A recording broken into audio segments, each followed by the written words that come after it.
Franz Ferdinand emerged in 2002 from the vibrant Glasgow music scene in Scotland. Their name pays an homage to the Austro-Hungarian Archduke whose assassination sparked World War I. And while the band's self-titled debut album hit the music scene with a bit of an explosion of its own, the band's explosive sound was more towards igniting dance floors rather than political upheaval. Released February 3rd, 2004, this album is celebrating its 20th anniversary, and the band and its label Domino Records recently announced a 20th anniversary pressing on orange and black swirl vinyl. Have a link down in the description for that. I figured it's the perfect time for me to pull my original pressing out and give it a spin. Hey fellow music nerds, it is Andy with the Fence Post Vinyl channel. If this is the sort of content you like, go ahead and hit that subscribe button, then ring that little bell so you'll be notified of new videos when they go live. The name. Blending post-punk revival with throes of garage rock, dance rock, and art rock, Franz Ferdinand's namesake actually began with a horse. After watching Racehorse Archduke Ferdinand win the Northumberland Plate in Great Britain in 2001, the band tossed around the moniker Archduke Franz Ferdinand when they formed in 2002. In an interview with Is This Music in 2010, the band chimed in on their namesake with bassist Bob Hardy noting that mainly we just liked the way it sounded. We like the alliteration. Frontman Alex Kapranos chimed in about Ferdinand as well, stating he was an incredible figure. His life, or at least the ending of it, was the catalyst for the complete transformation of the world, and that is what we want our music to be. But I don't want to over-intellectualize the name thing. Basically, a name should sound good, like music. The cover. Franz Ferdinand's cover art is very simple. With a standard black background, the name Franz Ferdinand is a barely modified rendition of century Gothic bold, stylized in pale yellow and rotated approximately 15 degrees counterclockwise, an orange line connecting the F and the Z in Franz. I love its simplicity. I think it works really well with the music on the album. Likewise, the art on the back of the sleeve, credited to Vivian Lewis, is this chopped up piece, somewhat representative of a woman who looks like maybe she's dancing. I think it's so indicative of the music too, the post-punk, the dance rock, and even hints of art rock, the background. At the time Franz Ferdinand was released, the band comprised of Alex Kapranos on vocals and guitar, Nick McCarthy on guitar and keyboards and vocals, Bob Hardy on bass, and Paul Thompson on drums and percussion. McCarthy would leave the band in 2016, followed by Thompson in 2021. Prior to the release of their debut, Franz Ferdinand's original lineup had roots deep within Glasgow's indie music scene. Kapranos and Thompson had previously played together in a band called The Yummy Fur, honing their musical chemistry and stage presence until the band disbanded in 1999. McCarthy joined the duo after moving to Glasgow from Munich, Germany, where he had been studying jazz bass. Hardy would join and complete the lineup, bringing in his bass skills to solidify the quartet's sound. It was actually Kapranos who taught Hardy to play bass after Mick Cook of Bell and Sebastian, a familiar name if you follow my channel, gave him one. The band's formation was a culmination of diverse musical influences and a shared passion for crafting infectious, dance-worthy tunes. Drawing inspiration from post-punk, art rock, and pop sensibilities, Franz Ferdinand began carving their unique sonic identity, and their gigs in Glasgow would garner attention for their electrifying performances, something that translated very well into the recorded studio production. These electrifying performances quickly established the band as one to watch within the local scene. Around the time of their first single, Darts of Pleasure, in September of 2003, the band was building some buzz supporting Hot Hot Heat and Interpol, so that support may have bled into 2004 as well, or even predated the Darts single by a bit. I'm not entirely sure there. Either way, you can see a lot of parallels here, how what Franz Ferdinand created on their debut could be drawn to the art punk of Hot Hot Heat's 2002 LP Make Up the Breakdown, and on the dark, angular nuances, almost stoic, of Interpol's 2002 album Turn on the Bright Lights, and even with what they would drop in 2004 with Antics. Franz Ferdinand tapped Tor Johansson for production. Based out of Malmö, Sweden, Johansson was, at the time, perhaps most well known for his work cultivating and developing the band The Cardigans, producing a number of the band's albums dating back to 1994's Emmerdale. Look down the list and you'll find a few other familiar names in there, from Aha to New Order and OK Go to Saint Etienne. They've all worked with Johansson. The singles.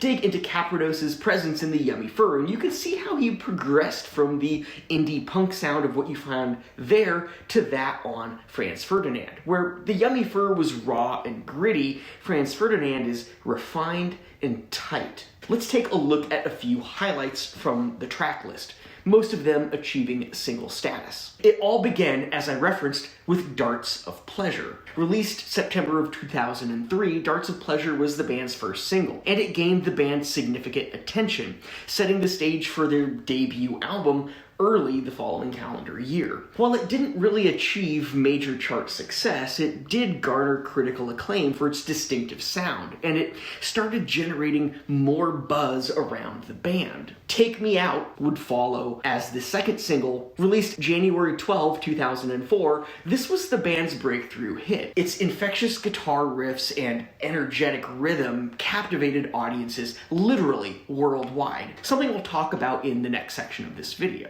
The song achieved commercial success, charting in multiple countries, including a peak at number 3 on the UK singles chart, at number 1 on the UK indie chart. You'll also find it high up on several lists counting down the top indie anthems of all time. If you look at the music video for the song, it's very dynamic. It pulls in illustrative elements that could almost harken back to that which you find in Monty Python circa the 1970s. The artistic styling would continue morphing slightly on the band's subsequent releases. Very artsy, yet very cool, even 20 years later. I think that's a great thing about art pop. It kind of has this timeless element to it. I'll have a link to the video down in the description. The Dark of the Matinee is another standout track from the album, and while not as commercially successful as Take Me Out, it's still quite catchy with a dark melody and sharp lyrics. The song would hit in April 2004 as the third single from the album, and the first since the full release. It would peak at number 8 on the UK singles chart.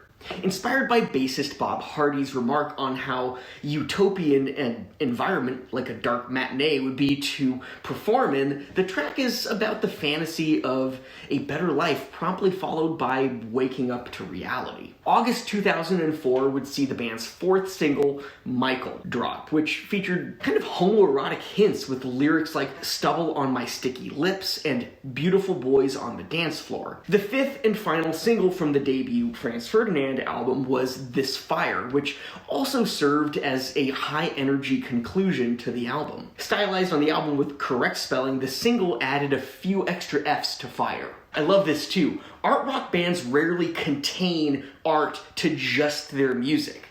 It typically extends to the album creative, the persona the band takes on in their appearance, and the music videos. Here, the band pulls influence from the constructivism art movement, started by Vladimir Tatlin and Alexander Rodchenko in 1950, that drew its own influence from the then current industrial society and the urban space of the early 20th century Soviet Union. Critical reception.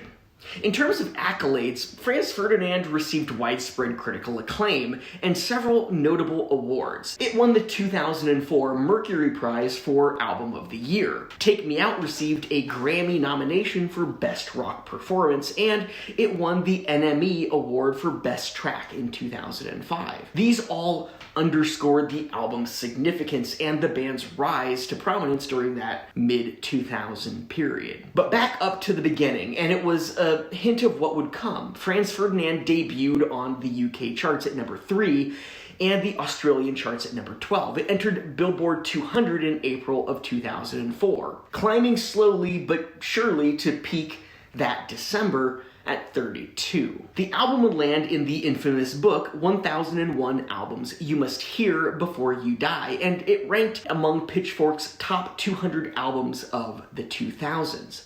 Franz Ferdinand is certified platinum in the United States, in the UK, and in Australia. My take.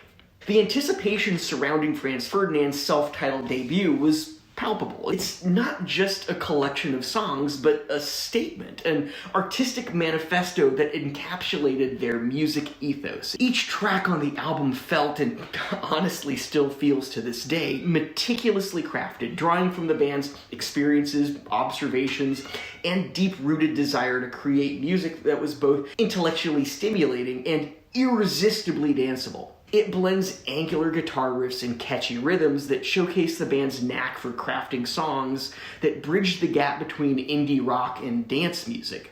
Franz Ferdinand was a watershed moment for the band, catapulting them into international fame. It skillfully infused indie rock with danceable beats, drawing influence from classic artists like Gang of Four and Orange Juice, and contemporary cohorts like Hot Hot Heat and Interpol. At face value, the songs were infectious, but they were layered with depth that, honestly, I'm just now rediscovering after all these years. The album's success didn't just come from catchy hooks and infectious beats. It was a testament to the band's commitment to authenticity and innovation.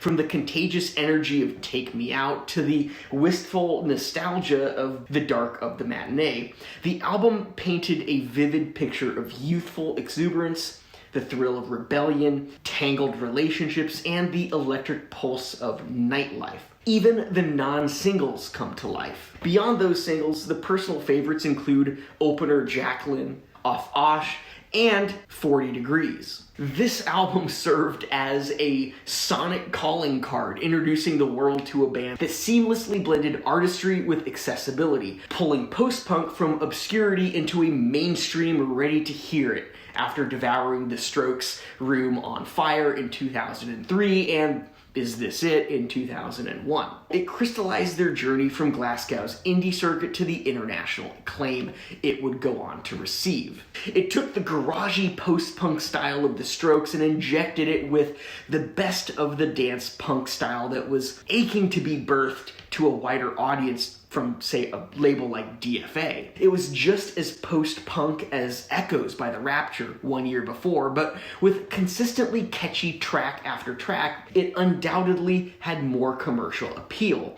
And DFA would lean into that a little bit more than a year later with LCD Sound System's debut LP. How does Franz Ferdinand stack up for you after 20 years? Is this one that you're just now rediscovering, or maybe even discovering for the first time? Or is this one that you revisit over and over and over again? I would love to know. Let me know down in the comments. And next up, speaking of highly influential bands, check out this one by Manchester band The Smiths, where I go really deep into The Queen Is Dead with some very fascinating facts. I am Andy, this is the Fence Post Vinyl channel, and I will see you in the next video.